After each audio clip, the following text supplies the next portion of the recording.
So let me just get them all going. I'm gonna. Oop! I need to take There myself. you are. I need to I'm take. posting it I on mine need. as well. I need to do something here. Hang on. Let's make sure this is okay. All right. It looks like we're okay. Yeah, we got people coming in. So let me go over here, and I'm going to. Yeah, we already got about I'm 10 gonna people. pull myself out of the video. Let me just get that taken care of. Hide now. Okay.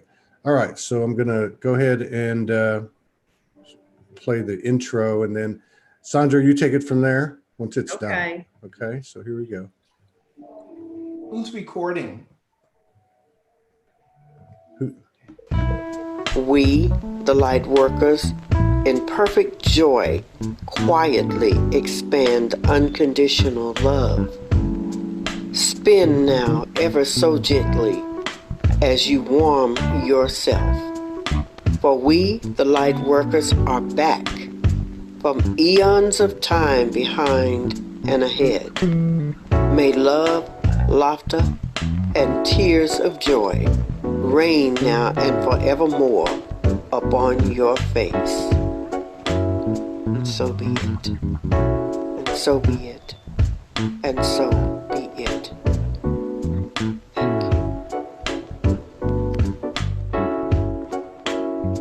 Thank you.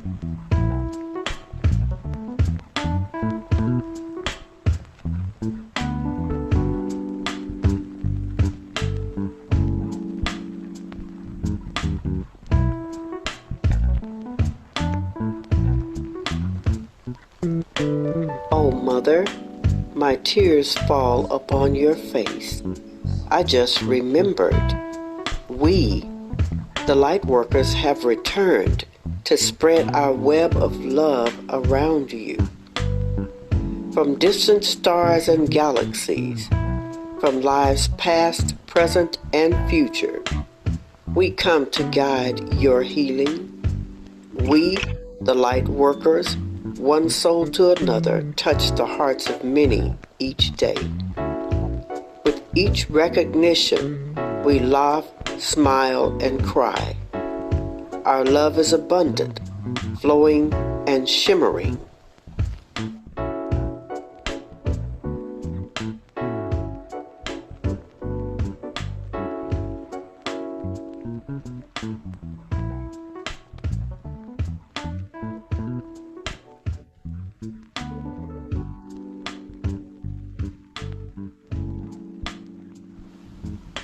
Invocation to the light and prayer to Mother Earth. I live within the light, and I love within the light. I laugh within the light. I am sustained and nourished by the light. I joyously serve the light, for I am light. I am light. I am light. I am that I am in all I do.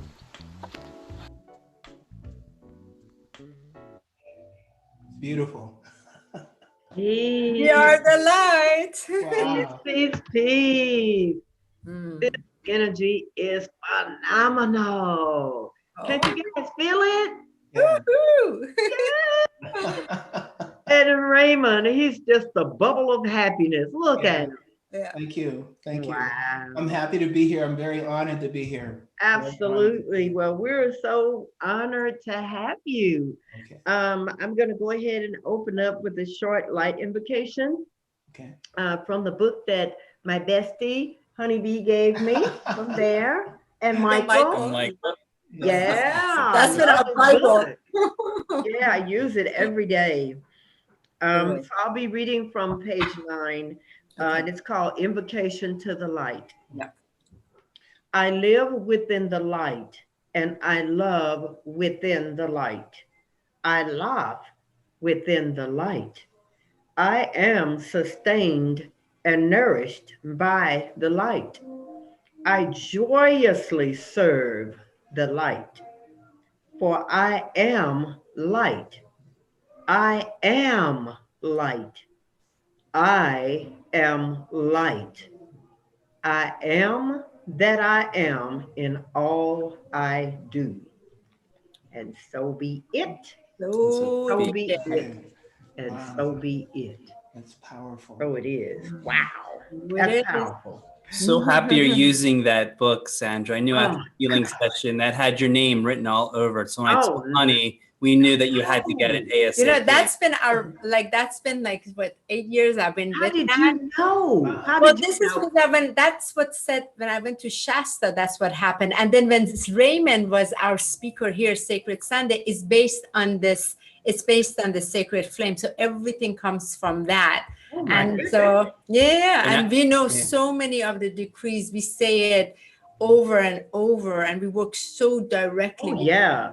Yes, I agree. And I just recently started to work really, really close with the purple flame, the Yeah. violet flame of Saint Germain. Yeah. Oh my God. This energy is phenomenal. I wanted to send you those decrees, Sandra, by email, but I'm like, why send them through email? I'm going to send you the book. But, yeah. Man, I did not have no clue. And it came right on the day that I was kind of learning some of the decrees and things like that.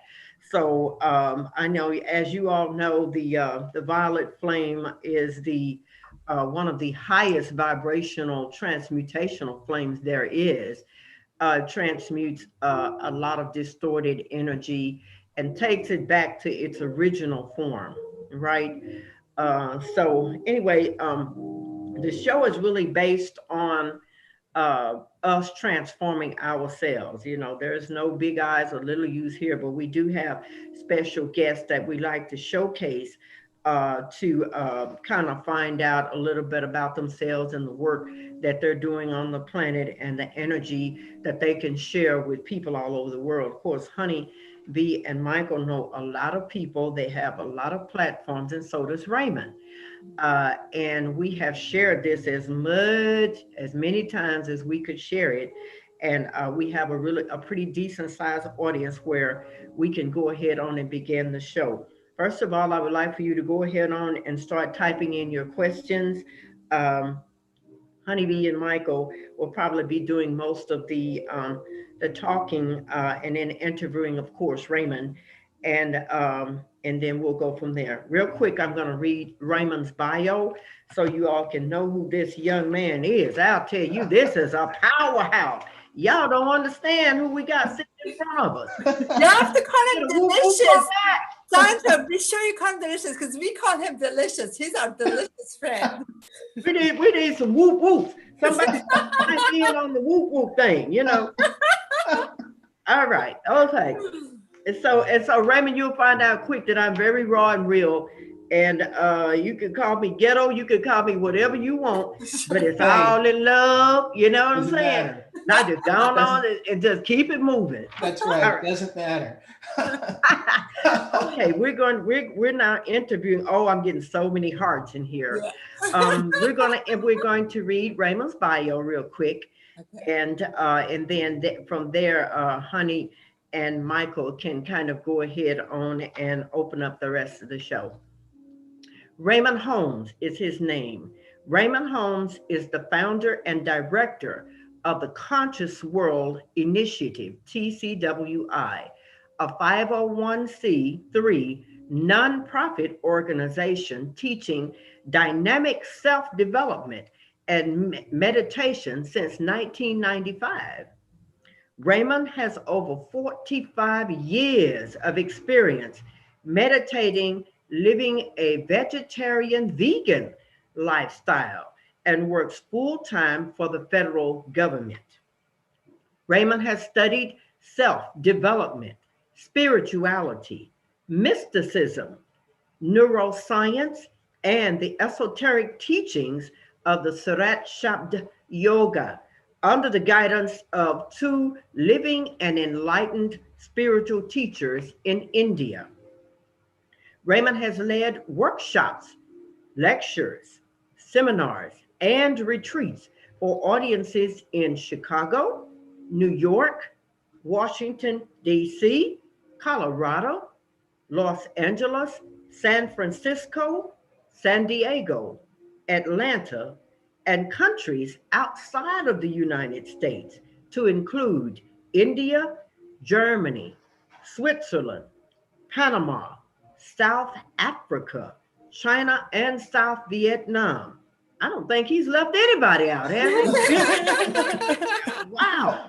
He served in the U.S. military for 12 years, was the first president of the Paralegal Alumni Association at the University of Maryland, University College, and on their paralegal faculty advisor board for 7 years. So the brother got a little knowledge. Okay. Got some skills. He got some skills. Raymond has numerous government and private sector training and facilitator certificates, including instructional systems design, leadership, mentoring, facilitation, and coaching. Raymond works for the Department of Homeland Security as an emergency manager for over 43 years of the federal government service. He is happily married and has 5 adult children. Welcome to our show. Thank you. And Thank you very much. Wow. Wow. All I can say, wow. I don't get to hear that read by somebody else. You know? He got skills, y'all, and he's enlightened. Yeah. Way Rare on up package, dear. I told you he's a rare package. You sure did. I sure did. And I'm like, okay. So now we ready to top it off, Raymond. What you got to say? Come on. Well, I'm just happy to be here. Uh-huh. I'm really grateful. Absolutely. And I'm just available to be of service. I'm not a teacher. I'm a facilitator. Okay. Everything that people need to realize themselves and the creator is already in here. So as a facilitator, I just help them bring that out. That's it. Mm-hmm. Yeah. Uh-huh. So you wouldn't say that a facilitator is a teacher? They're two different things? For example, a teacher implies that you're coming in contact with first blush knowledge, first instant knowledge. And all human beings are God in the body. So we have everything that we need to realize ourselves and the creator. Yeah. So there really isn't any first instant knowledge that we lack. What we lack essentially are the tools and the skills, the abilities, the mentorship, the coaching, the facilitation to bring that to the forefront. And so, that's essentially my skill set. That's what I love to do. That's when I'm on purpose, is when I'm leading my classes and helping people realize themselves and things like that. So it may appear that it's first instant knowledge when you hear it for the first time, but we are ancient beings. I mean, there isn't anything that we don't already have. The creator didn't make any mistake when he created souls. He didn't leave anything out. So everything is already there. We are just here in Wonderland, rediscovering who we are, essentially. Yeah, remembering. That's correct. Yeah. I'm going back up that spiral. I mean, I'll tell you, from the Kundalini on up through that crown chakra, reaching that soul star and stuff. I mean, it's just amazing, this type of school that we placed ourselves in to go back, up toward, the pure light of source. And I know I can speak for myself that I'm extremely grateful to be a part of this experience. And I'm so grateful that all of you all are part of my experience. I mean, I'm so honored. You have no idea. Yeah. And so, and all of the audience as well. We have a Mary Felder. She's saying, "Hey Raymond, Mary." She's saying to Honey them, "Hey, Honey." So, okay, so Raymond, so tell us a little bit about your the classes that you teach on First of all, can you break down and speak on what the ascension process is? I know that's kind of an elementary question, Yeah, that's fine. but there's a lot of people out there that are just waking up, just starting. The purpose in the show is a Q&A for those that are really kind of inquisitive, or that are kind of halfway there, or, you know, they're kind of floating and teeter-tottering in 4D. And as the rest seems like they're shifting on up and stuff. But break it down in layman's terms, Okay. or linear, however you want to call it. What you think the ascent, this whole thing is all about, if it's possible to do that. Oh, yeah. Well, like I said in the beginning, the Creator, God Almighty, created souls perfect. And as part of that creation, collectively, we ask ourselves the question, what is this love that we are experiencing? To answer the question, you have to leave that environment. You can't answer the question inside of that environment, because there's only love. So you have to go into an environment where you can experience other attributes that are not love. So that's where your matrix system gets created. And when that matrix system gets created, then as you suggested, we spiral down, we slow down our vibration, so we can enter this density, enter the physical aspect of life, take on human form. And then we have all these soul contracts with people that we had set up ahead of time. We come in with our own karmic baggage that we have to unpack and kind of heal and transmute that. And then we go through our process. Now, we souls, there's no difference between a soul and God Almighty. It's all one being as a fractal. And each, so to speak, drop from that ocean has free will and is sovereign. So the Creator is not just going to intervene for you, because that's not love. The Creator gives us the scenario matrices for us to realize ourselves. And the Creator simply says, look, you want to go play on the beach? Go play on the beach. Come home when you're ready. When you need me, call me. And so that's what we do. We are eternal beings who have been up and down these different matrix systems in a variety of different situations, galaxies, light spectrums, for example. And now we are here in this visible light spectrum that is between 1018 and 1014. So within that physical light spectrum, you have all of physical eternity. Galaxies, billions of universes. I mean, it's all here, but that's a very narrow band spectrum. So when we're born into that spectrum as human beings, spiritual beings living a human existence, then that's when we start to unpack our lessons within the context of that matrix. I'm a matrix system, and then there's an outer matrix system that we might call the society or the city or whatever you would like to call that. And then there's the overarching matrix system that contains all of the spiritual inner regions and everything. So all of that is happening simultaneously. So now that you said that, that was quite a mouthful.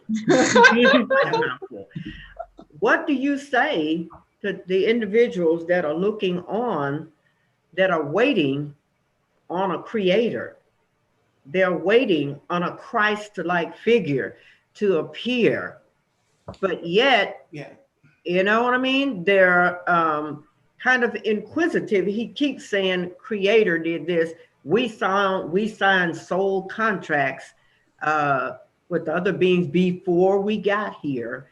Break down what you would say to a person that asks, well, I'm waiting on my creator. What would you say to them? Yeah, so when I have my classes, this is a question that often comes up in the context of dynamic self-discovery. And in that context, they're waiting on themselves. They are the Christ. There you go. They're looking outside is a psychological psyop. Yeah. Everything is inside, but it needs to be demonstrated outside. Yes. So whatever is inside of us, then we demonstrate that outside of us. And when the inside and the outside matches, that's heaven on earth. Heaven on earth is not necessarily something that's going to descend from the clouds and, all that's going to happen. A conscious world is created by people becoming more conscious that they are the creator. They are the creator. They are the creator. Yes.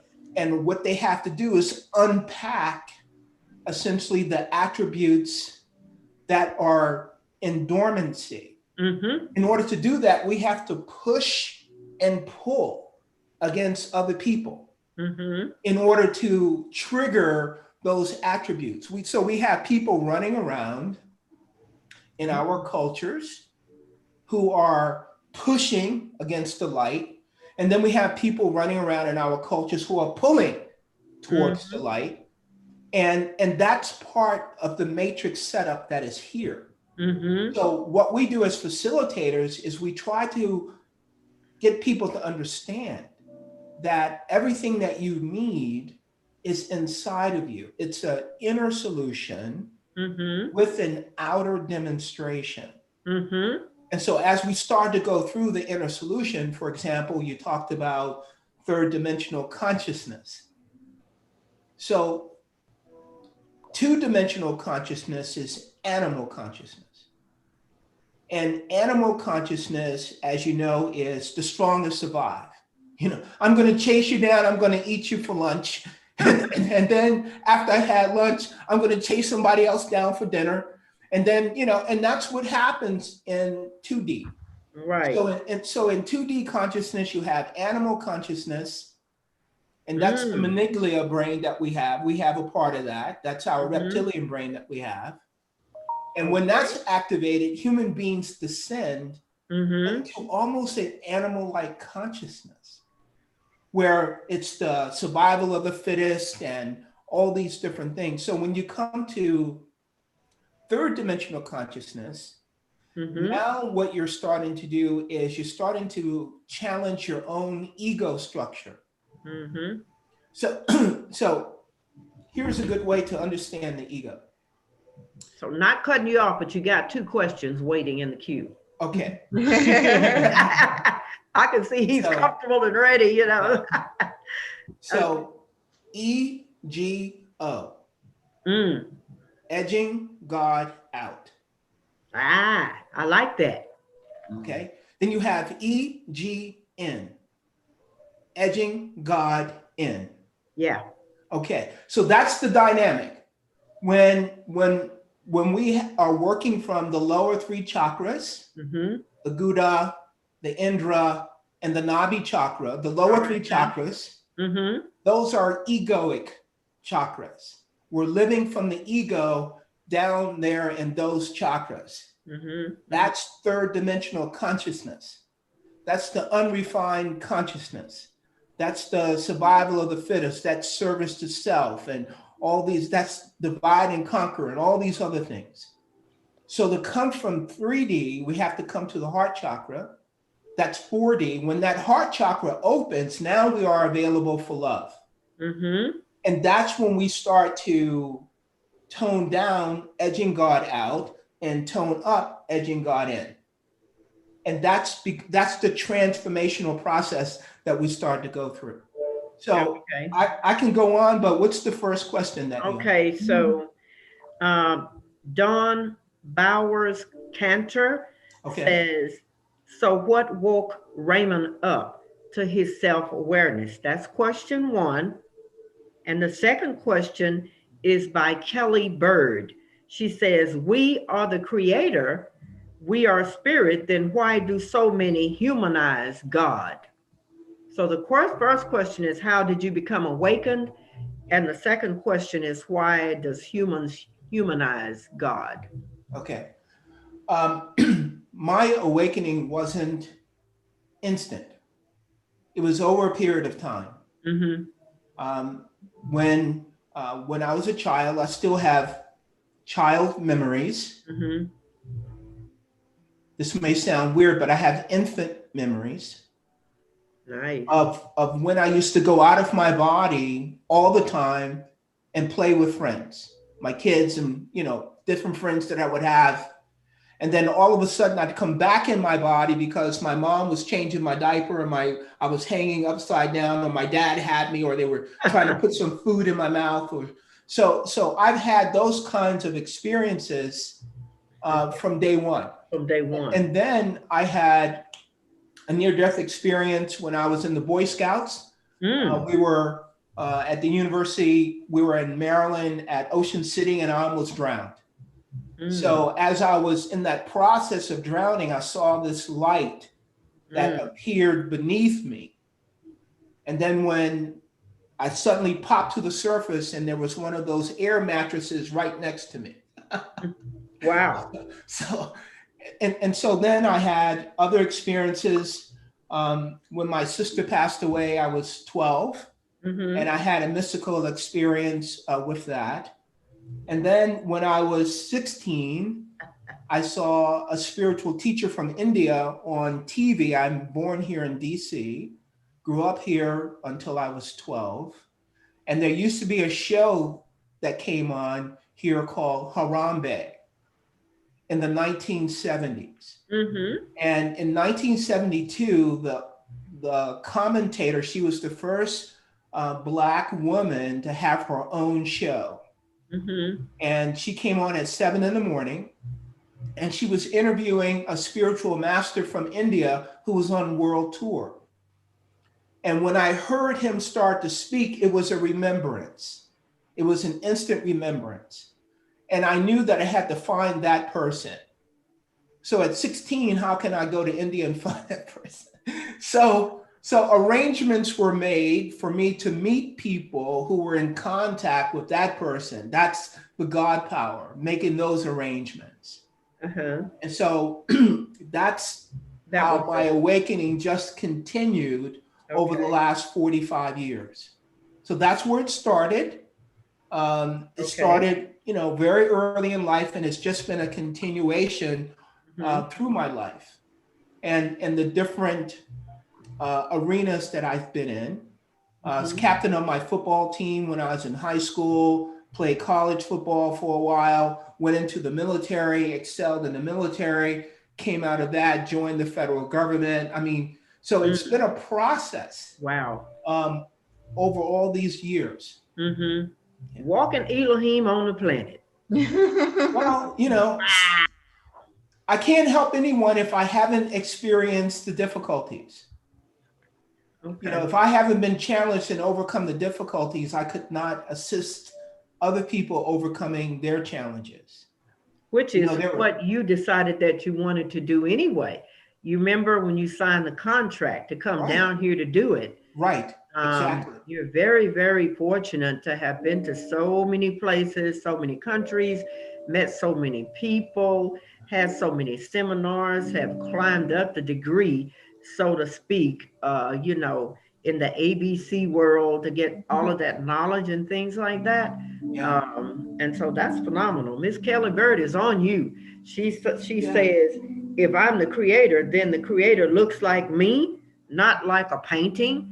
So we need to talk to Miss Kelly, because she asked earlier, why are we humanizing God? And then she comes back and says, if I'm the creator, then the creator looks like me and not a painting. How would y'all address that, Honey and Michael? Y'all sitting up there all comfortable. We're just so excited that Raymond is on. It's just he's a sweet in our hearts. So as we were speaking, I wanted to address what Michael and I spoke of last night. So last night we had our 47th week of the global meditation. So right after the experience, when Saint Germain showed up towards the end, it was so Wow. yeah, I mean, it usually comes. So it was really incredible at the end what took place. What I was experiencing, he was telepathically showing me the conscious awareness of why we experience these blockages in the human experience. And he was explaining that it is by design set up. So just give me a second, because right before that, I started moving upward my consciousness, and I got to a place my head was a little bit tilted to the right, and I was like, oh my God, it's inside of me. I saw I'm moving into my Christ body. And this was the first time I experienced it in this level. And I just allowed it. I was like, oh my goodness, this is remarkable. This is what my Christ body looks like. Because I work with my Holy Christ itself so much every day. But to viscerally experience it was incredible. So as I moved to it, I was just like enchanted by the experience of my Holy Christ itself that had descended from my mighty I am presence, the eternal self-fed flame. And in this expression, then its frequency descends down to my 4 outer vehicles of expression. So within that, what was remarkable was that then Saint Germain, but I got so excited I kicked myself out because it was just enchanting. It was exactly when I died, I met beloved Master Yeshua. It was that level. So from there, then Master Saint Germain said, you see, and the experience that Michael and I had this past few days going through deprogramming the ancestral program was so important. We've done a lot of this, but the level that we went was so deep, 5 days apart, so we can just meet on Sunday to share with each other all that was experienced. But point that because of that clearing, because of meeting those areas, because of what Raymond was talking about, that contrast that you come in, because the creator, the mighty I am presence, the eternal flame wants to experience itself. But when you're in it, you have no conscious awareness of itself. So it has to come, it has to be come down in different dimensional conscious presence so that it can have this. So from that, Master Saint Germain was saying, when you meet these so-called, let's say, blockages or impurities or what have you, from the human conscious mind, it's viewed that way. But from the divine mind, it's the present that is being gifted back to us. So the eternal presence can vibrate its radiance through the Holy Christ itself. So what happens, then that's where that golden light is. So Master Saint Germain was showing this, what Michael and I just experienced these few days, because of the violet flame. The violet flame carries the blue flame of divine will, the divine Father, and carries the pink flame of the divine Mother, the divine love, and put together, that's what creates the violet. And when you have it with the triple flame, the yellow flame, the gold, the gold. But when it turns into gold, because when you transform the energy by the action of the violet flame, which is transmutation, that's when it creates that golden spark. And that's when it opens, because the Holy Christ stuff can emanate through. And that's where your geometric form changes, because you're able to actually radiate more of the Creator's love, because your template has gotten more clear in your bodies. Beautiful. That's what last night was. It was so, I made a video about it. It was so palpable. So to answer the lady's question, the prime creator, we are all an extension, spark of the primary creator. Every single one of us have the eternal, we come from the eternal self-fed flame that never needs anything on its side. It is whole.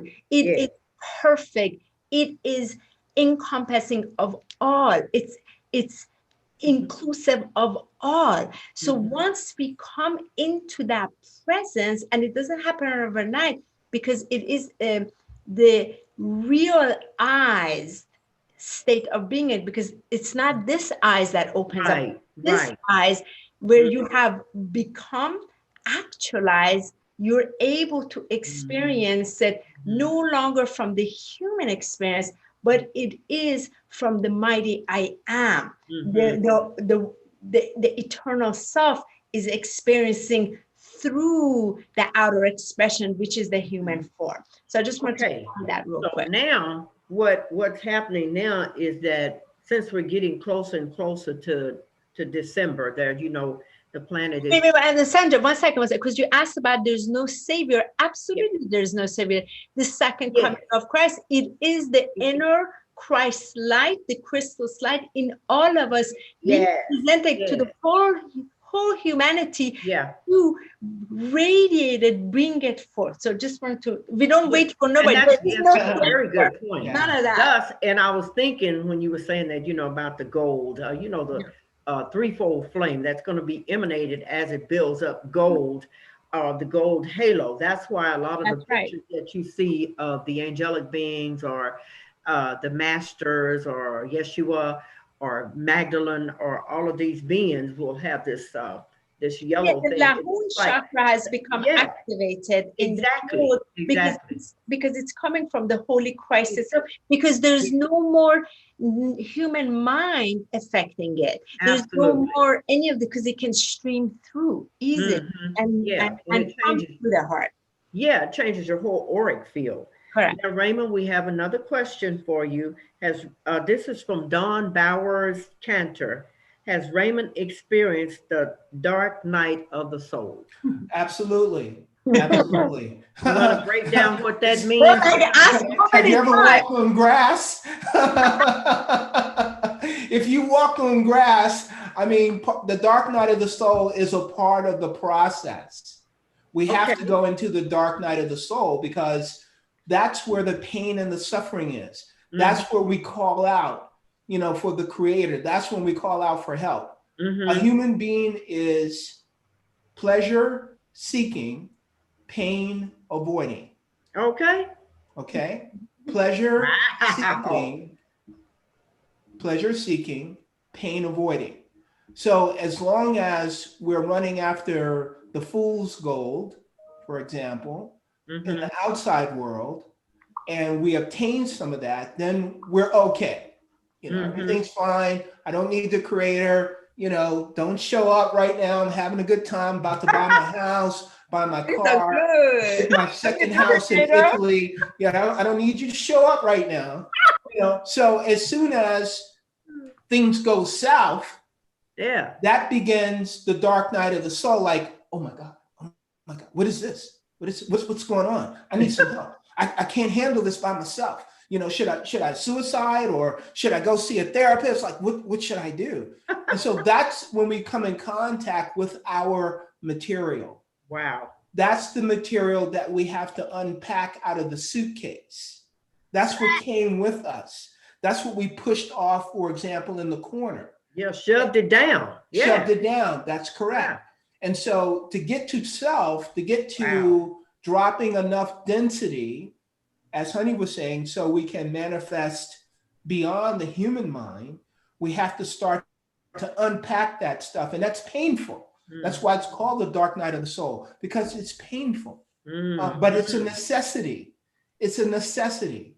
It's a necessity. And I was thinking, that's exactly what's happening. I was going to say about as we get closer and closer to a real critical pivotal point around December, when, you know, all the planets are lined up on this side as well as the other side of the cosmos, everything's that huge energy burst. Well, it's actually already happening, but it'll come to like a tight pivotal point around the 21st of December, somewhere along in there.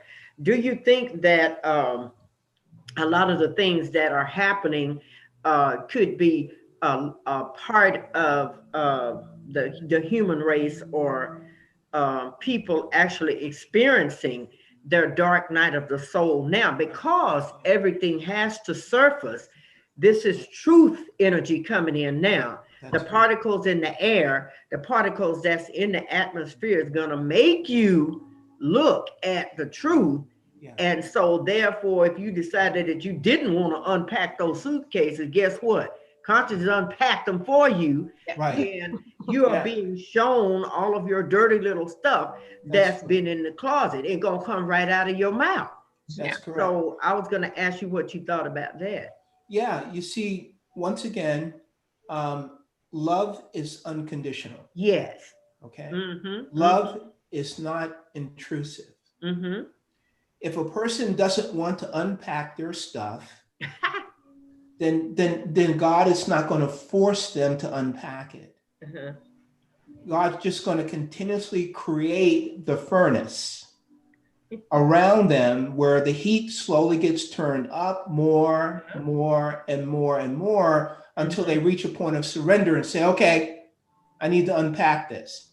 So until they get to that point, the dark night of the soul can go for several lifetimes. Not just this one human lifetime. It can go for several lifetimes. And so human birth is a gift. It's a gift from the Creator. It's not anything that we earned. It's a gift. It's an unconditional loving gift. And when we get that, what has happened is those dark forces that we push against have essentially corrupted our world. They've corrupted the knowledge. They've turned it upside down, inside out, and they confuse people with it. So that's why people are running around searching outside instead of searching inside. Because that's the psyops that's been run on humanity. So the dark night of the soul is going to continue until a person decides that they need to start looking inside.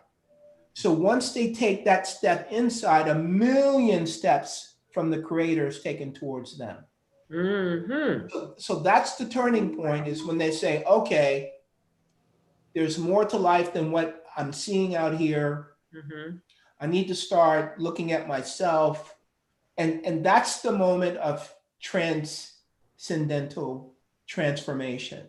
That's when they can start to walk, that journey back home. And that's where the facilitators show up, the masters show up, coaches show up, mentors show up, to help, Beloveds show up, Yeah. I mean, that's when we show up, They've been waiting. Otherwise we're not needed, Yeah, they've been waiting. Okay, we have a comment here by Jovita says, I think Kelly Bird, I think we often need a savior because we do not think we can save ourselves. That's a pretty good point. Yeah. So as it has been said, when the student is ready, the master will appear. Teacher comes, absolutely. Right. And we also have to remember that we have to let go of the victim consciousness, because those that are looking for a savior is coming from a state of possible emptiness or deficiency because they don't see the Creator within. And I feel one of the biggest tools that we can really look within ourselves is developing that trust within. That trust within gives us the ability to truly believe that Creator, to truly believe our love, our light that is here to radiate. And I feel right now there's a turning point where so many people have just focused on what they believe and what they see outwardly. And it's almost like we've been so desensitized outwardly by the psyops, which Raymond said so well, that we forgot to believe in ourselves. Right. We really have to go within and trust that eternal, beautiful heart, our intuition, all the gifts that are here already and beyond clairsentience, clairvoyance, clairaudience, all these gifts that we've had for lifetimes now are coming into its attunement. And as we know, it's releasing those debris and placing ourselves into that alignment, so we're not doubting. We're not coming from a state of disbelief. We're not looking outwardly, but we're feeling within what's already here.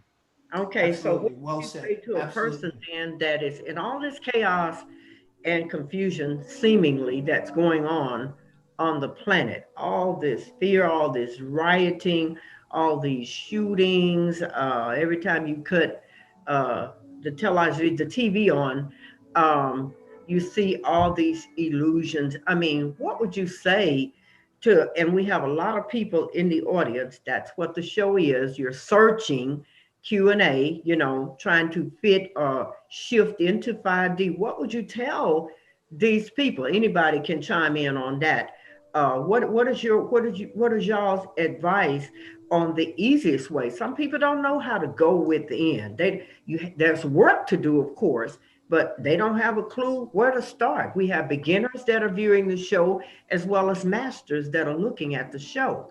So what's some of the starting points that we can give advice to people that are kind of caught up in this illusion, but they know something ain't right? Well, the first thing I would say is we need to go back to self-knowledge. Mm-hmm. Self-knowledge is you are God in the body. All right. That you were created perfect. Mm-hmm. That there isn't anything that you don't have. What we lack is the owner's manual. Okay?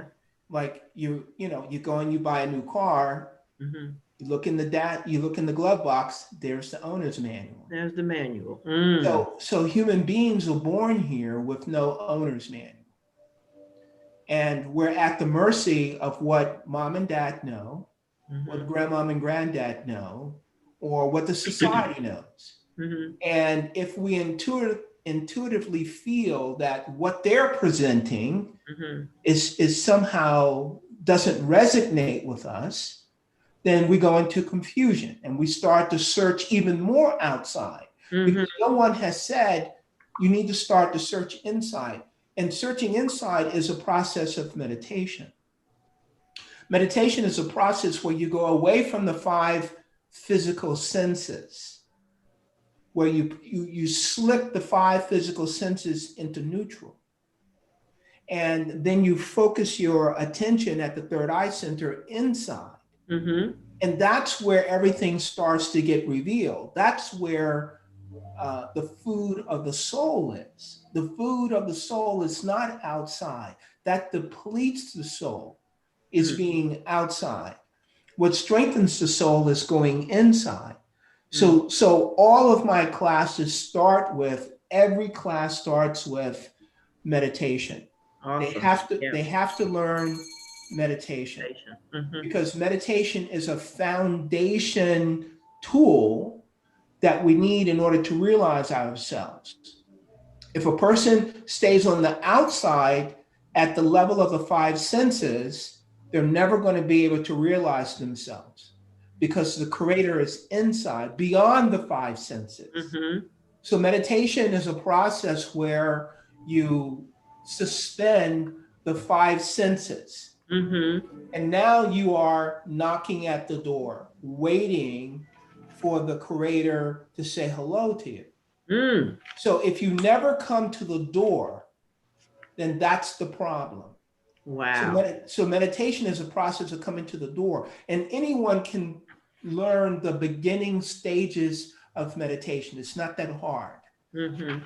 It takes time and it takes practice. Mm-hmm. People do get frustrated because, they think that the first time they sit down and close their eyes, they're going to go to nirvana. And it's not like that. It's just not like that. I know I did. I did think I would. I thought I was going to go to nirvana. I was kind of mad when I didn't go. Yeah. I'm like, crap this. Yeah. I'm not doing this. And then I had to realize that it took me 70 years to get to where I'm at now. Yeah. And to know so how would I expect to sit down in 1 or 2 meditation sessions and then fly off to the blue yonder? So, I mean, you have to kind of get your senses together and just know that patience, love, and meditation is all the key. Absolutely. Yeah. People are not ready to go to the moon. Okay. If I take a busload of people right now down to Cape Canaveral in Florida and put them on that rocket to go to the moon, they're not ready. That's not loving. Okay. That's not a loving process. That's a terrifying process. Wow. So what happens is we come inside. Remember, we are God in the body. The creator knows what each soul needs. And the creator's not going to give anyone more than they can handle. That's not loving. So when we sit in that silence, then that's when slowly, like a flower unfolds, that you're going to start to have those experiences. You know, that's the difference between having an NDE, an out-of-body experience where you're just kicked out, and having a voluntary experience where over a period of months and years through meditation, you gradually get to that point. That's what you would do with a child. You know, you don't tell a child, okay, look, I'm going to teach you how to swim, and you throw them in 12 feet of water. Okay. I mean, like, where's the love in that, right? I know one thing, if somebody throw me in 12 feet of water, when I get to the top and get on the curb, it's going to be on. I'm sorry.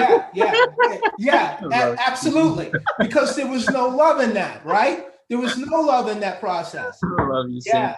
So we have to get in the water. Yeah, to we learn. Have to hold the child. Yup. Make them feel safe and comfortable. I'm going to be here with you every step of the way. Oh, yeah. And that's the process. And that's what the creator does for us inside. That's awesome. Yeah. That is a wonderful way to put it. Man, I tell you. Yeah. Woo, coming like minds together. I want to add to that for a moment. I feel like the question that you asked, Sandra, regarding this person that asked, I feel like if it's just your beginning of awakening, it doesn't feel good. You're starting to question. The first thing is, please, if your consciousness has been focused on, let's say, news media, television, that has to be shut, because it is a box and it is designed to box you in a certain consciousness, which is separation of your divine essence, your divine truth. So first, the most basic step, throw it in the trash can and jump on it, break it. I really would really suggest that. It will actually feel really good, because it makes you feel crappy anyway. Trust that, because it doesn't, that's exactly what it's designed to do, to disempower you, to so much around. We don't need to get it. Second, okay, go in nature, go touch trees, touch flowers, be by water, very basic, away from buildings, away, nature, grass, lay down in the grass, get your hand in the dirt. So for a couple of, we're talking about simplest basic things, because once you put that, once you're there, we don't need to say much, because the divine nature is so perfectly created in its element. There's such a miraculous experience this vehicle, this sacred holy vehicle is, but you won't know it right there. But as soon as it's just your vibration raises enough, within that, perhaps there's some internal communication, very basic step, like the most elementary of all. I was on the paddleboard today, Sandra. It was the first time on a walk because it's been a little cold, and I'm paddling by, and this fisherman comes. He's like, "Isn't this beautiful, God's country?" I'm like, "This is my reality. This is the medicine that I feel, the wisdom from the trees, from the water." And I was sitting there, and I feel like when we really give our energy to the news, to the chaos, we really have to ask ourselves one simple question. Are we moving in separation?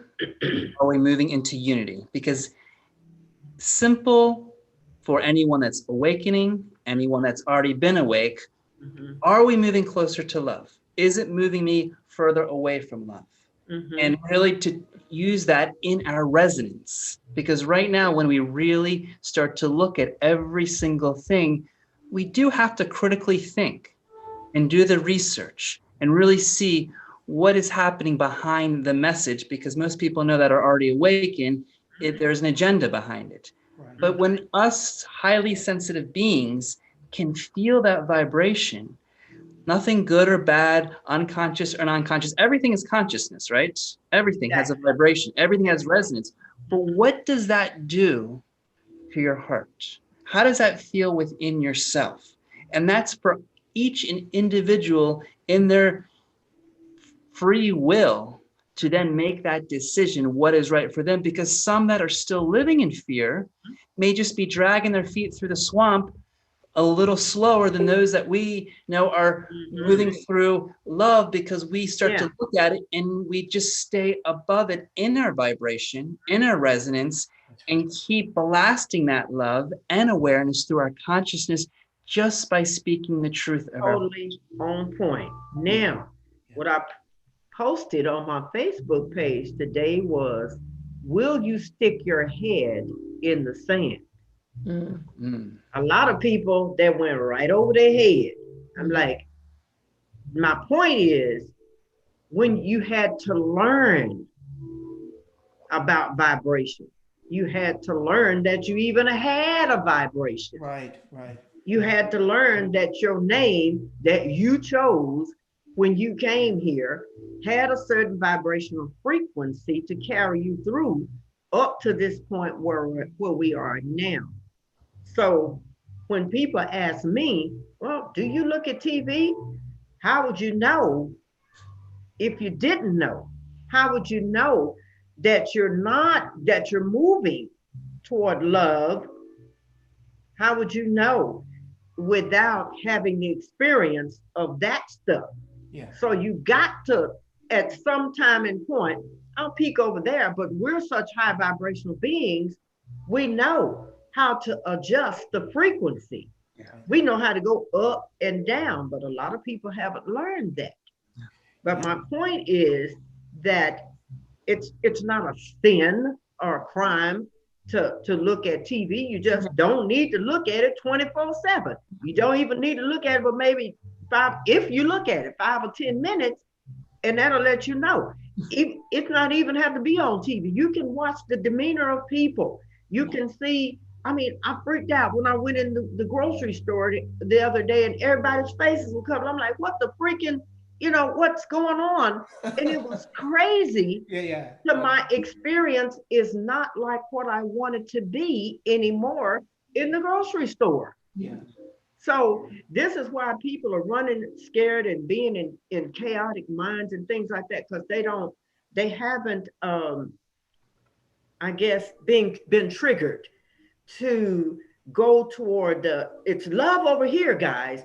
This is fear over here, but they're so caught up in that until it's kind of hard to pull away and take a look at what you don't have to experience. You can experience this over here, love.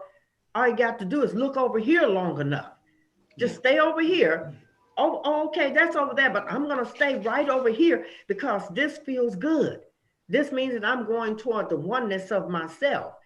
And so a lot of the issues that's going on is people just they're shifting and they don't really know how to transmute a lot of the energy. It's where Saint Germain comes in at. The transmuting flame teaches them how to transmute all of that energy to good energy. You know what I mean? I'm taking a shower and I put the water on me and it's purple. But that's me, you know. And I'm transmuting anybody that touched me that wasn't quite there, and they step in the wrong way, it's coming off. I go out there and I ask permission to hug a tree. Hey, boo, can I hug you? And we share that love. I'm a tree hugger. It's very simple things that you can do, but I don't know how I got off on that. See, I wanted to share something, Sandra. You said, I feel this is also very important. Within the spiritual consciousness, those of us who are fully awoken and we are living our divine mission, divine purpose, there's also this part in full acceptance of individuals where they are at in their timeline, in their journey, because it is also the big part in ours is we are also not the saviors for anyone. That's This right. is very important because that's also, there's a default in the healers that wants to go rescue help. And that's a huge part of the internal program that's been said that has to be dismantled for us to move into the trust of the divine plan in recognition that it is each of our individual embodiment of the divine truth, the divine essence, and the divine presence, which radiates. So anything and everything within the conscious, because all is consciousness, will experience that presence so that it will already create a natural activation. So there's this important awareness that we don't go from like the action of doing projecting our energetic field. No, because that is not also in the divine alignment. It is like the internal presence that we are pulling into this template, into the different vehicles, outer vehicles of expression, into the grids of Gaia, into Gaia's crystalline diamond heart, vibrating in the same pulse, so that all that come into its frequency field will experience this luminous vibration that can remember, because it will be hit by the heart. And that's where I actually feel that and believe, Raymond, that we did come in with the manual, and the manual is completely in the heart. Once you get into that heart, that tiny space of the heart, boom, there's the manual. All awareness is there, but you can't just get into it. That's where that is. That So there is no savior. Just like nobody's going to save you. You're your own, and from the embodiment, then others come, and we respect individuals. All these souls on the planet, they're all in different timelines, different practice. So, we don't go like that at all either, So that's the beauty of being a facilitator. It's recognizing where everyone is. This is a huge classroom, and everyone is at a different stage of learning. And we have to allow them to fall on their face and make their mistakes. And those who are ready to be, can I give you a hand up? No. Okay. That's cool. And those who are like, oh, sure, I'd love to have a hand up. Okay. So one of the energies that is built into our human DNA is admiration. And that's how we initially start to bond with mom and dad. Is we admire mom and dad, we feel close to mom and dad, and so that part of us got hijacked, and that admiration was distracted into a control mechanism. And so now we are set up to admire politicians, to admire sports figures, to admire sexual objects, to admire. And so our admiration is going outside instead of us teaching that the admiration needs to be inside. Not as a narcissist, but that we are truly God in the body, that everything is in here. And I admire that I've come with all that, like you said. Nice. And so as facilitators, all we do is say, like you said, part of that manual is go out into nature, walk barefooted through the grass. I mean, like when I did my inner child work, I had to start all over again, learning how to be a child, to reactivate my wonder, to reactivate my enthusiasm, my excitement, because all that was taken from me. I grew up in a home with, I love my mom and dad, but they were alcoholics. They were functional alcoholics. So when I finally came through my dark night of the soul and I started to address how their alcoholism impacted me, The therapist that I started with said, this is your situation. Mm-hmm. A normal child has a range of emotions from 100 to 20. Growing up in your alcoholic home, you got 10. Mm-hmm. So your gift over your lifetime is to go out and give yourself the other 90. Okay. And that's what began my journey. It's like, okay, I got to get those other 90. Mm-hmm. And so that's that healing process. That's where we relearn and start to drop all that density, get away from that anger, get away from the resentment, get into Peeling all those layers off. Yeah. That's correct. That's unpacking the suitcase. Unpacking the suitcase. Unpacking the suitcase. Okay, Mr. Raymond. All right, now, what about this inner child? Now, see, you done brought up something else about the inner child. I'm working with a young lady, another lady, her name is Grace Solaris. I love her. She's working with me and unveiling my inner child. So let's talk about that a little bit. See? Well, the inner child is the teacher of humanity. Mm-hmm. Okay. If the inner child isn't online, we cannot become a true human being. Yeah. Oh, now.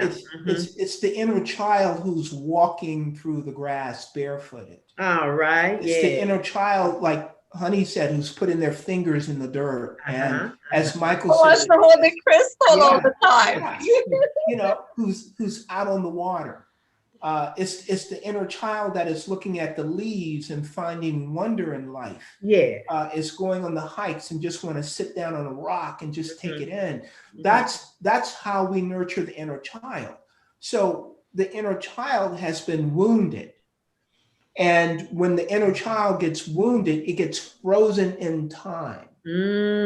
So what we have to do is we have to create a healthy adult that then goes back and gets the inner child and helps the inner child come back into their love radiance. When a child is born, there's a universal question that they try to answer throughout life. How do I matter? How do I matter? This is what every child is trying to answer. How do I matter to mom and dad? How do I matter to my brothers and sisters? How do I matter to my teachers? How do I matter to my extended relatives? How do I matter to the culture, to the society? And what has been taught is you don't matter. You don't matter. Exactly. You don't really have a place here. Yeah. Sit down in the corner and be quiet. Do what you're told. Okay. Yeah. And so that's where the inner child gets wounded. And so we grow up like, nothing matters, F everything, and that's what moves us away from love consciousness. So now we have to begin the process of installing a healthy adult. And the healthy adult makes it okay to be wounded. Makes it okay to feel the pain. Look, I'm going to sit here and cry with you through this. Yeah. That's the healthy adult. I'm going to hold your hand. I mean, you should have seen me as a 40-year-old going to the playground, getting on the swings, okay? In the merry-go-round. When I was doing my inner child work, people thought I was a pedophile or something. But I was getting back in touch with my inner child, Okay. So that's part of the process. It's part of the process is going back and reclaiming those parts of us that got frozen in time and space and healing them and bringing them forward. They deserve to be brought forward because that's part of what makes us holistic. I mean, I had to go back and get on the ground and shoot marbles. I used to get out absolutely. And play jacks and shoot marbles and play hopscotch and pick up dirt and make mud cakes and act like they were pancakes.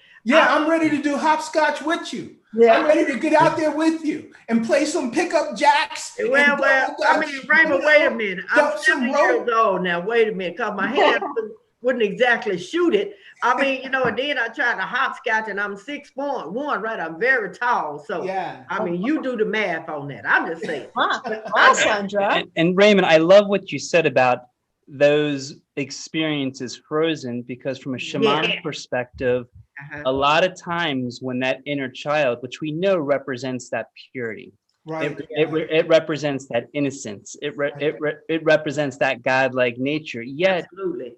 in those traumas and in those dramas, many times our soul is fragmented in our own protection. And so when we go back to that inner child, we're bringing back those fragments to make us whole. And it's a very interesting process because we really have to go back to the experience and allow that to be brought back in and bring that resonance of love, of acceptance, of allowing, and most important, of surrender of what's happened. And I feel that these fragments, sometimes it's very challenging for many because the pain is so challenging, or the pain is so deep that sometimes on a subconscious level, people aren't even aware, especially with what we know that's happening in the collective right now and all the abuse that's happened at such an early age that a lot of times, you know, thank gosh, you know, Grace and other beautiful healers out there are there to help lead us back in many different ways. You know, shamanically, there can be a soul journey and then bringing that back. There's so many ways to bring those fragments back. With Honey, she's been, you know, bringing these beautiful decrees that have been brought back into the body. So it's realigning that within us and really honoring that process, because that honoring process, as you know, you said, is holistic. It brings us back into our complete balance. Well, you know, that's where my hat is off to you for having the sacred masculine circle. Because you know, that's what men need. That's what they need. You know, they need a place where they can learn to feel safe and they can talk about how they hurt. They can cry in a safe place. They can get a hug that is, you know, platonic. You know, they can sit with other warriors who have gone through that pain and help them through that pain. I mean, that's where the healing is at.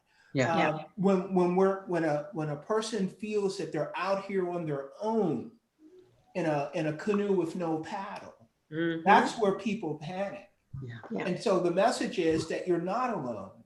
And that we have to create these sacred group forums for people to heal. That's part of what the Conscious World Initiative is about.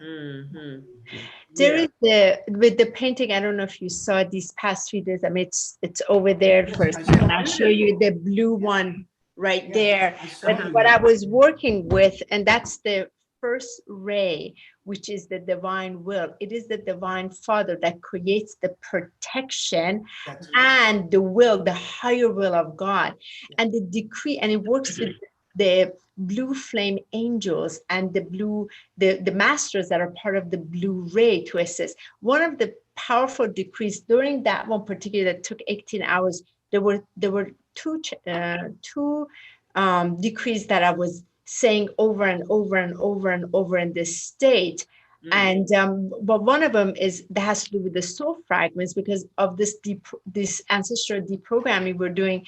I had to go in part of my soul that was fragmented, but also in different universes and parallel verses, I had to call it in. So that decree particularly is you visualize the blue flame all around you. And that one is, my soul fragments are freed by blue lightning fire. My soul fragments are purified by cosmic I am fire. So I said this over and over and over and over. And this is remarkable what just the decree when you call it, but this blue flame is coming from the mighty I am presence through the Holy Crisis stuff, through this vehicle of expression, and through its body. The blue flame is bringing the soul fragments that were frozen, traumatized, paralyzed, what have you, coming back into the blue flame of the heart, because we need that triple flame to be radiating in its fullness. That particular decree is so, sometimes there's a lot of stuff we do, and sometimes it's as simple as a decree. Go in it and start repeating it, and you're transported and you're able to pull it in, because some people may not be able to, may have a hard time being able to get to so-called the meditation, but when they can get into the decree, they get into the alignment of the frequency and they move into that space. That one is a very powerful one for the particular part of the soul fragments that are being called back in.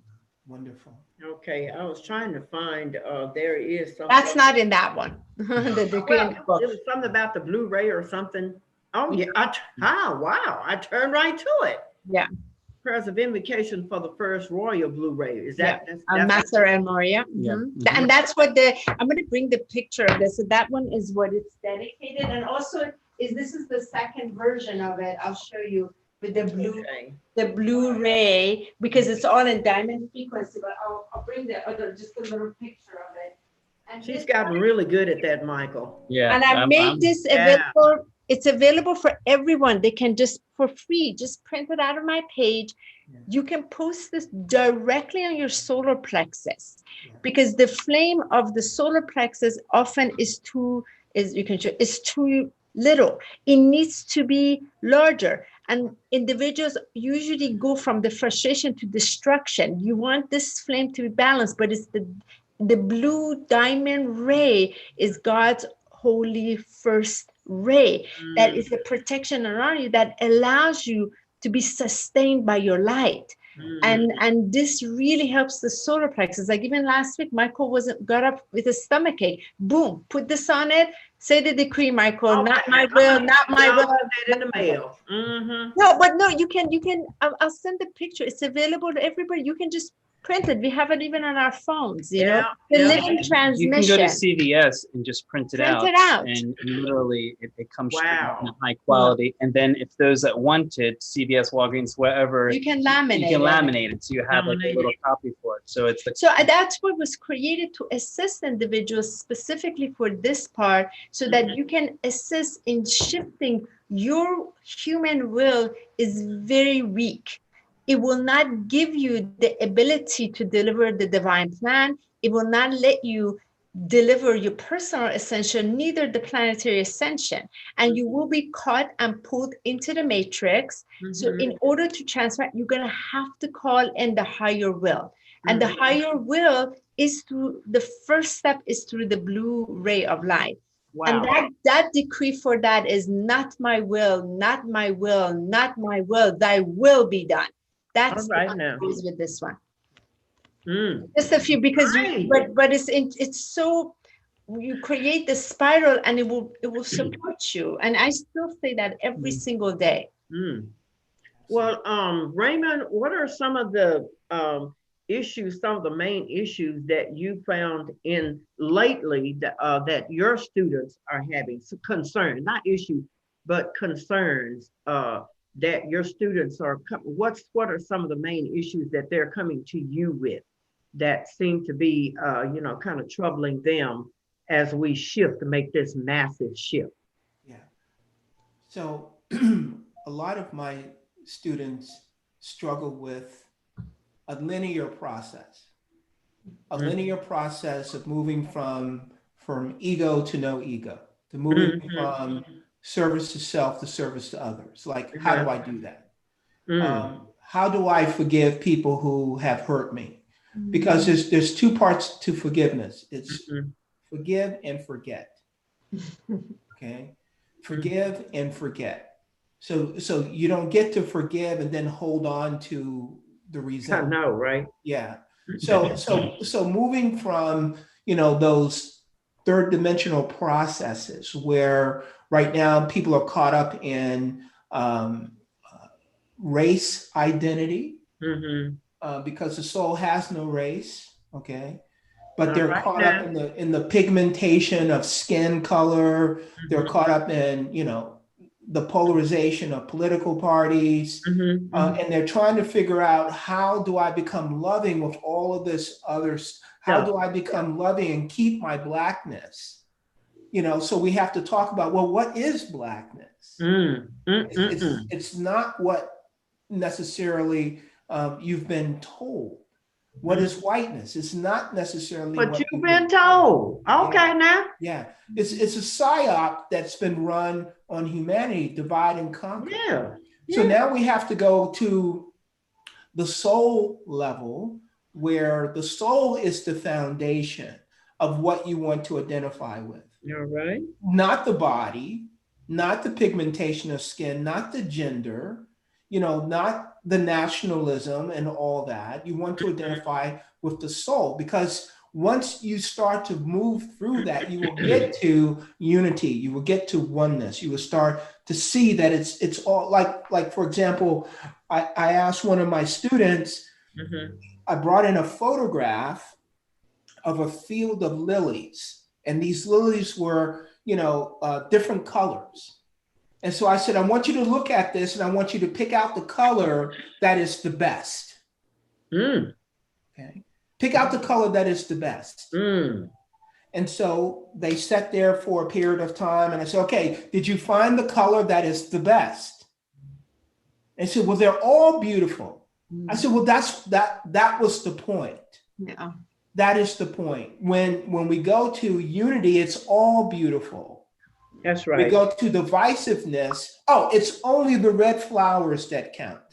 Oh, it's only the yellow ones that are beautiful. And that's the ego. That's when we're edging God out of the process. That's where we're disconnecting instead of connecting. So those were part of the challenges, is like, how do I go through this great awakening without being polarized? Yeah. And that's what we have to come back to. You are God in the body. You are an eternal being. You are here going through these challenging lessons so you could become greater than who you are right now. Because all of us are on the path of mastery. Because as you alluded to before, there are other planets that are 3D planets in other galaxies and other solar systems. And this is part of our postgraduate training. All right. Now I like the way you put that. Before we start to, incarnate on a lot of other places, because remember, the soul is eternal. And we have a choice. Do you want to go home and relax? Or do you want to take on another mission, take on another assignment? And so that's part of our choice. That's why we Star Seeds came here. Okay, now, how do you know when you're graduating, and who gives you the certificate of graduation? Yeah, it's an inner process. Just like I know I'm talking to you right now. All right. With a process of meditation, you can ask anyone who has had like a near-death experience or an out-of-body experience, and ask them whether or not it was true or was it your imagination. 100% they're going to say it's true. Yeah. Because it is so real, it is undeniable. So that's why I'm start everything with meditation, as far as that's a foundation skill. Because as you come in contact with that inner light and that inner sound, that is where your willpower starts to really resonate inside. That's where you really start to claim it. So it's willpower, it's love, wisdom, all of those rays, they start to manifest. And that's the process. That's helping us move from 3D consciousness into 4D consciousness into 5D consciousness. There is no such thing as going from skipping over. It's no such thing. How to cut class, Raymond. Come on now. Yeah. I wanted to share, as those of us who are the student of Ascended Masters and the Ascended Masters life. So one of the things that's important, any of us that are drawn to Ascended Masters, one of the notions internally, there's a remembrance that every single Ascended Master was in a human form, got to experience the human experience, its challenges and its difficulty. And it just so happened that they signed up for quite a bit of challenges, and also to not be accepted, not be heard, not be heard, and also often be considered at their time kind of charlatans. Like, let's not go too far. Our beloved Yeshua, Jesus the Christ, 2,000 years ago, they couldn't stand him. They had to kill him. Are you kidding me? He was considered a charlatan because he wanted to talk about love. So look, 2,000 years later, here we are. We're still trying to talk about love. Talk about love. So because love is so, point being, those of us who are of devotion to studying with the ascended masters, we are devoted in our ascension to the light, and they're assisting us because they walk this. They have a lot of compassion, and they know our ultimate devotion is to the eternal flame, and they're helping us in that remembrance, but also the walk in these steps, because they walk the steps. So they're not going to do it for us. Just like those of us for ourselves, we're not going to do it for you. We are just pointing you in the direction. Yeah. You're going to have to go through it. Yeah, you got to go through it. Exactly. And I feel, to add just one small level, is that each of us that are watching this, each of us that are here, to give the beautiful recognition to ourselves for being here and walking this path. That's right. Because really, and wherever you are, wherever you on are, your because spectrum, I know many people that are watching this, that mind, that human old belief of judgment of where am I at? Oh my gosh, they're talking ascended masters. I don't know the terminology. What's this going on? Just to recognize that you made the choice to come into probably the most dense, heaviest, craziest, wacky time in the history of humanity, and we've come incarnate in this, just, it's beyond words. But so to what acknowledge it says about us, what does it say about you if you decided to do that? That's powerful. It's powerful. It's courage, it's strength, and I feel what this really theme of this year is all about.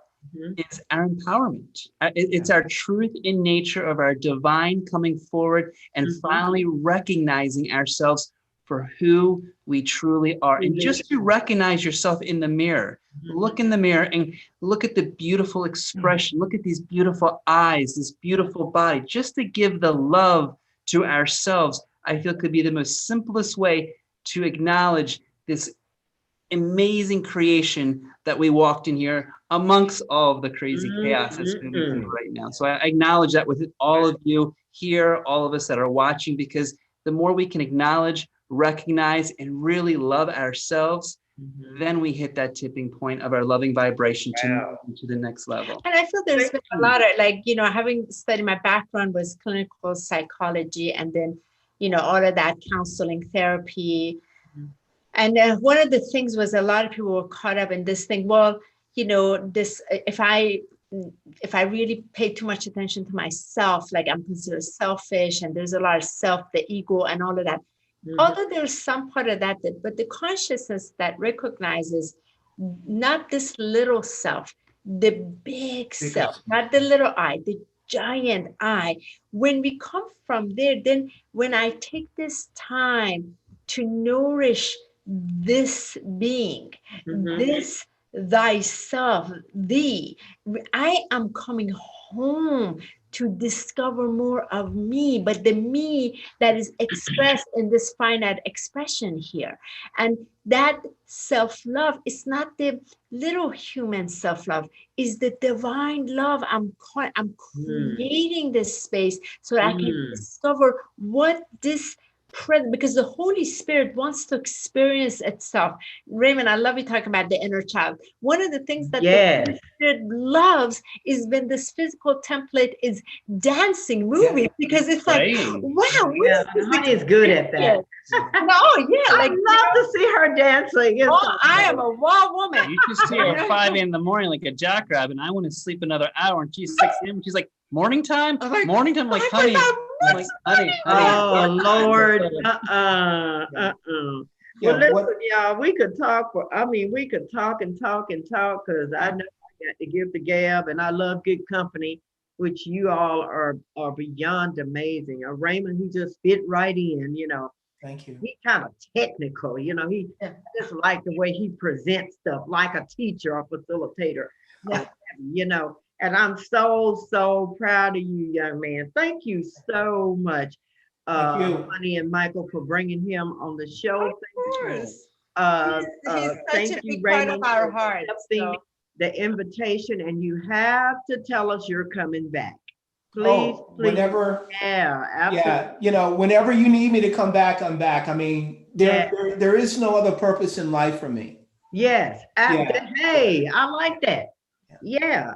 We didn't have too many more questions. We got a lot of comments and things like that, and the people that are viewing the show absolutely love us. They're giving all types of props to Raymond. Go back and look at. We have several hundred comments underneath here that people have actually typed in.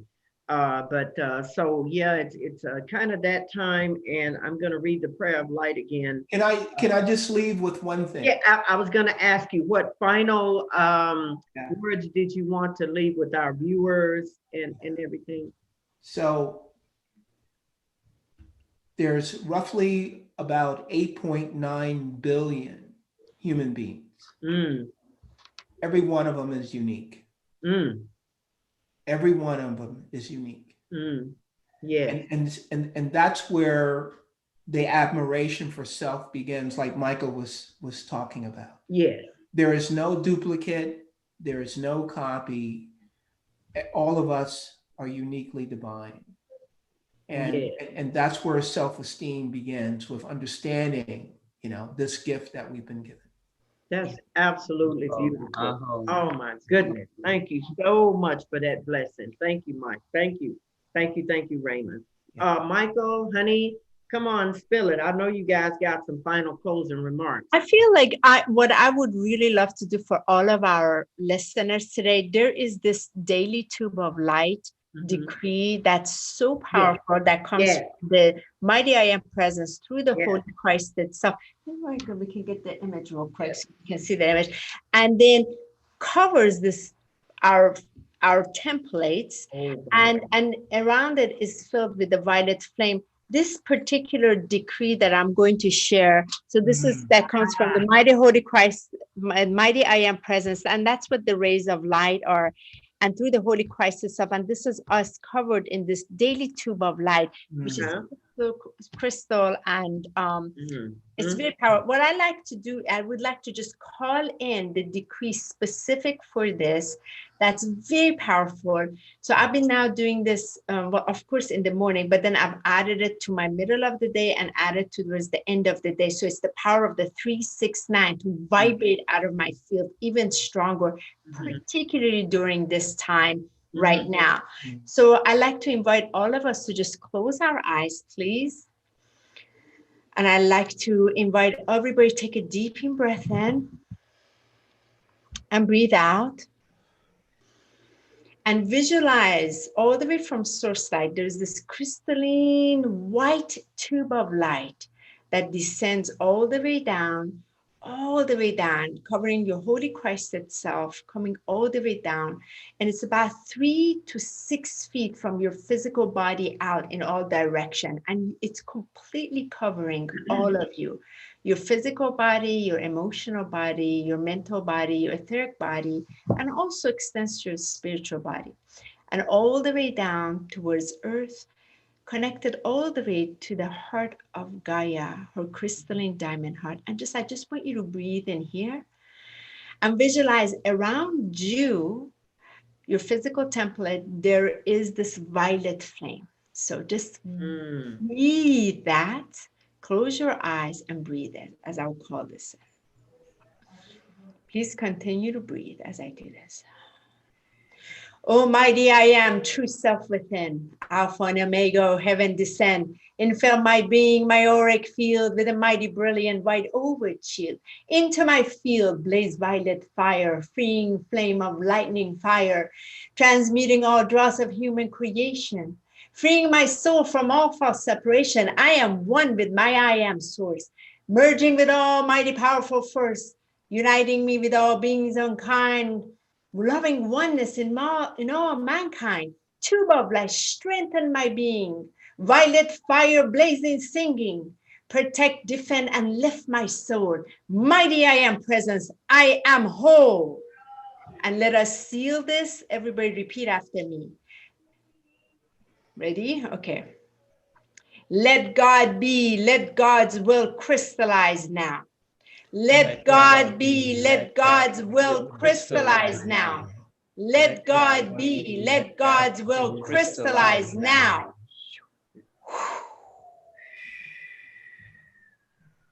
And take a deep in breath and let it go.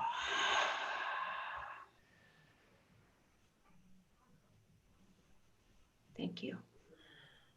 That's powerful. Wow. Yeah. Thank you. When you start working with it, you're going to see you stay in the eternal flame and you're not going anywhere. Whatever happens on the outside, you're inside your crystalline tube of light from the eternal self-lit flame. You're not going anywhere.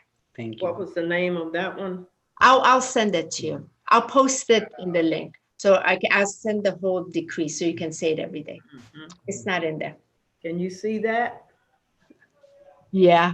That's the tube of light around my body. Yeah, I see. Beautiful. I have actually been working with that particular one. Yep. And now when I take my photographs after meditation, that's what's showing up. Yep, of course. So yeah, that's powerful. I got chills. Yeah. Uh-huh.